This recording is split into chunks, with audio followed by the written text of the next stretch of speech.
purpose of this video is going to be to talk about the way we constrain different objects together. The main focus of this particular video is going to be the mate constraint and the insert constraint, which are going to be the two most commonly used constraints as you're working through your final projects. To start this, the first thing that I want to do is I want to talk about the mate constraint.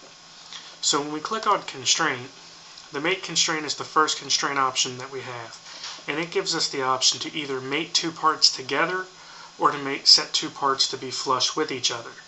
And I'm going to demonstrate both of these using the slider into the base.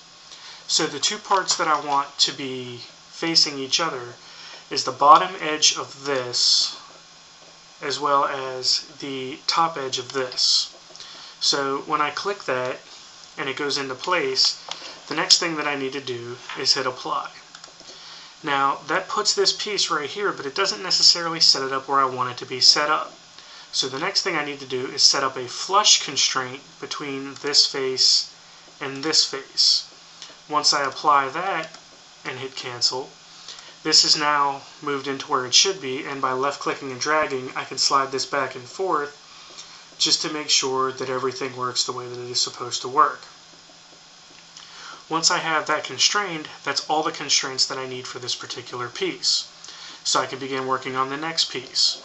And for almost the entire rest of this object, I can pretty much get away with using mate or insert constraints.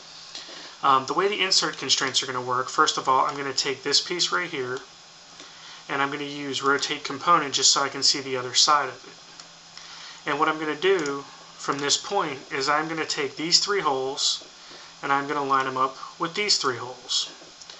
Now this process can get a little bit tricky because once you line up the first one, it's going to look like everything is done, but it's really not. So I'm going to go to constraint again. This time I will choose the insert constraint, and I'm going to constrain between this hole and hit apply. Now you can see that it's still not quite lined up, so I'm going to cancel out of this and I'm going to rotate this thing up a little bit. Go back to my constraint, back to the insert constraint, and I'm going to grab the back side of this hole. Notice if I know that there's a hole there, I can just pick it through the object. I don't have to rotate it around. So I'll left click here, and apply that. Now that piece is constrained in its place. Now I want to do the same thing to this piece using that back side hole and this hole. I'll apply that, cancel out, and rotate this thing out of the way.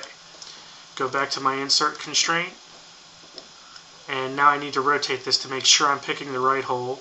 So we'll pick that, and we'll pick this, apply that, cancel out of here. Now I've got the two sides put in place as they're supposed to be, and I've got the slider block in position. Next I want to begin by putting in a few of these screws. So what I'm going to do is just zoom in so that I can see everything clearly. Go back to my constraint using an insert constraint.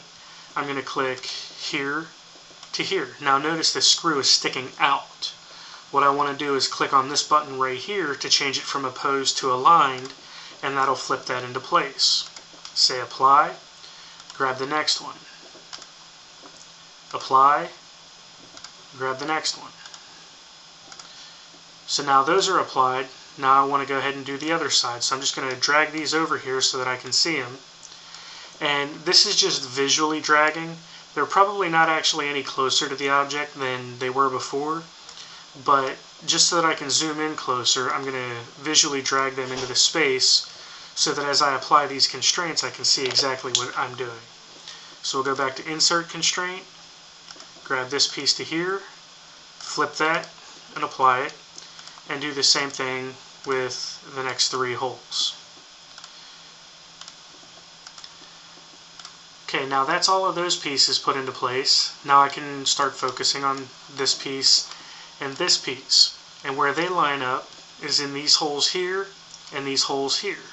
And then they're attached with the four shorter screws.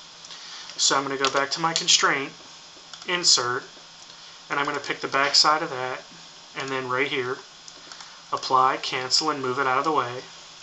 Go back to constraint, click here to here, apply that, and now I can focus on the other side. So we've got here to here, apply, rotate that out of the way slightly. Back to my insert constraint. Click on those two, apply that. And now I'm going to drag these screw holes in a little bit closer, again, just so that I can zoom in and see exactly which edges I'm picking. So we'll go back to constraint, insert.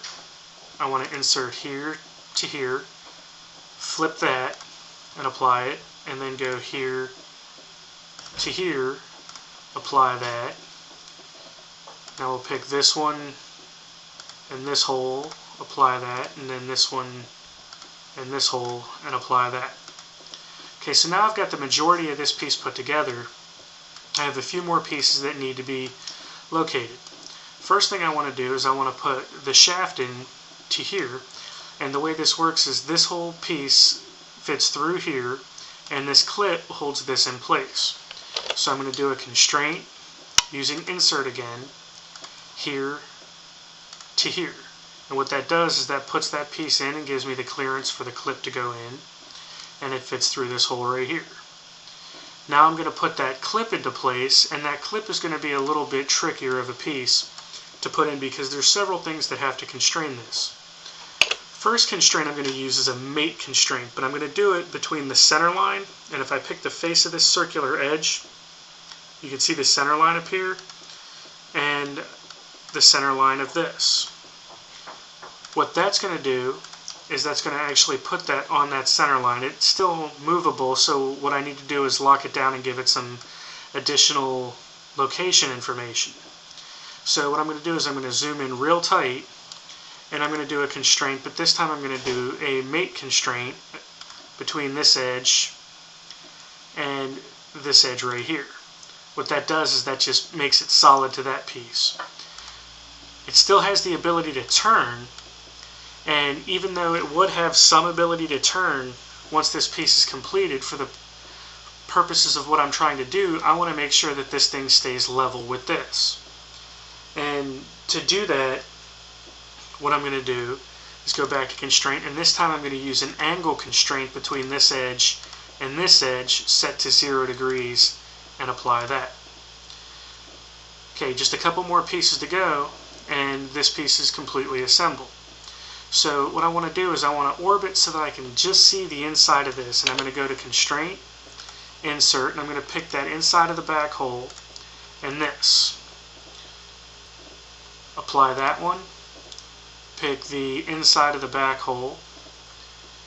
Sometimes you got to zoom in and figure your way around here to get those exact points, and I'll apply that. Okay, now the last thing I want to do is I want to line up the two centers of these points. Now, most of the time we think this has got to be an insert constraint because we would just insert that into here. But for this particular example, it is not an insert constraint, it is a mate constraint. So we're going to stick with mate constraint, and I'm going to pick the center line of this and the center line of this and apply that. That gives us the ability to move this thing in and out, also rotate this, and this handle will slide back and forth. Now, there is a way to get this to stop it from going through the object, but I'm not necessarily concerned about that right now, and the video cards are not going to handle that too well if you're using a slower computer. So I'm not going to worry about that at this exact second. Now, the way a vise functions, as this piece moves, this piece here should be spinning. So I'm going to apply one last constraint to this, which is a motion constraint. This is not required for your final projects, but if you're wondering how to do it, what you would do is go to constraint, motion, and this is a rotation translation. This piece here is the piece that rotates. This piece here is the piece that moves.